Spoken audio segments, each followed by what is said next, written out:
ब्रह्मपुर महानगरवासी दीर्घ दिनर दाबी को दृष्टि रखी लोकप्रिय सरकार गेट बजार स्थित ओभरब्रिज निर्माण कार्य को त्वरान्वित कर आहरी लोकप्रिय होइछन्ति।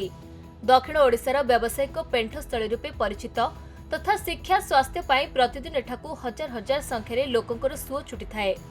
गेट बजार हेउछि ब्रह्मपुर सहरर प्रमुख छक, जहाँ उपरे दैनिक लक्षाधिक लोक निर्भर करने सहित हजार हजार संख्यार जानवाहन चलाचल होता है, जहाँ द्वारा सेठारे उत्कट ट्राफिक समस्या सृष्टि हेबा सहित पुलिस को भीड़ नियंत्रण करिपारे नाकेदम हेबाकु पड़ुथिला। एबे ओभरब्रिज काम चलिबा फଳରେ आगामी किछि वर्ष मध्यरे ट्राफिक समस्यारू मुक्ति मिलिबो, किंतु एबे लोकंक पई अडुआ पड़िछि। सिटी हॉस्पिटल और गेट बजार ठारू फास्ट गेट पर्यंत निर्माणाधीन ओभरब्रिज दुई पार्श्व रे थिबा अति संकीर्ण सर्विस रोड बहुत खाल खमारे परिपूर्ण होई रहिछि, पुणी ताहा जଳରେ ମଧ୍ୟ परिपूर्ण होइछि। एबे देखंतु एही दृश्य को किभଳି भाबरे एम्बुलेंस जानवाहन गुड़िक गला बेले संपूर्ण भाबरे दोहरी जाउछि, जहा द्वारा यात्री माने यंत्रणादायक अवस्था रे यात्रा करी विरक्ति प्रकाश करुछन्ति। अपर पक्षरे प्रशासन पक्षरु फास्ट गेट निकट रे एक अस्थायी बस स्टैंड निर्माण करिबा निमते पूर्वरु निष्पत्ति होइथिला, किंतु ताहा वर्तमान सुधा कार्यकारी होई नाही। सेपटे हळदिया पदर बस टर्मिनाल मध्य सेमिति पड़ी रहिछि। तेणु एही दुई बस स्टैंड यथाशीघ्र कार्यकारी हेले शह शह संख्यारे बस सेठारे अटकी रही सेठारु कोरापुट, जयपुर, आस्का, भंजनगर, फुलबाणी और गजपति अभिमुखे यात्रा करने द्वारा भीड़ बहु मात्रा कमिब बोली कहिसंते स्थानीय बासिंदा।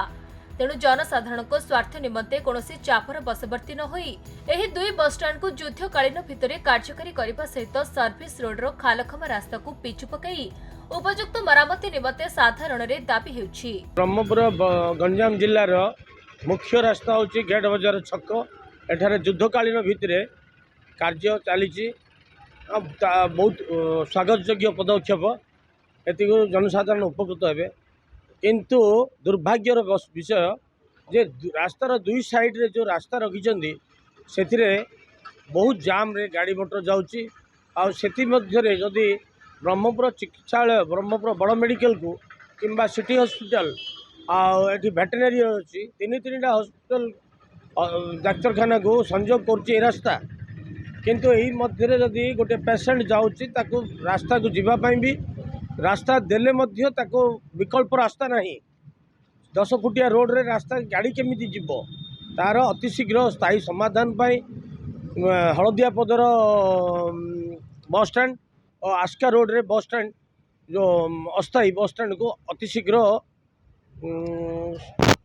कार्यक्रम कले चिरोपकृत हे ब्रह्मपुर जनसाधारण। ब्रह्मपुर संजय कुमार विश्वाल रिपोर्ट, खबर ओडिशा।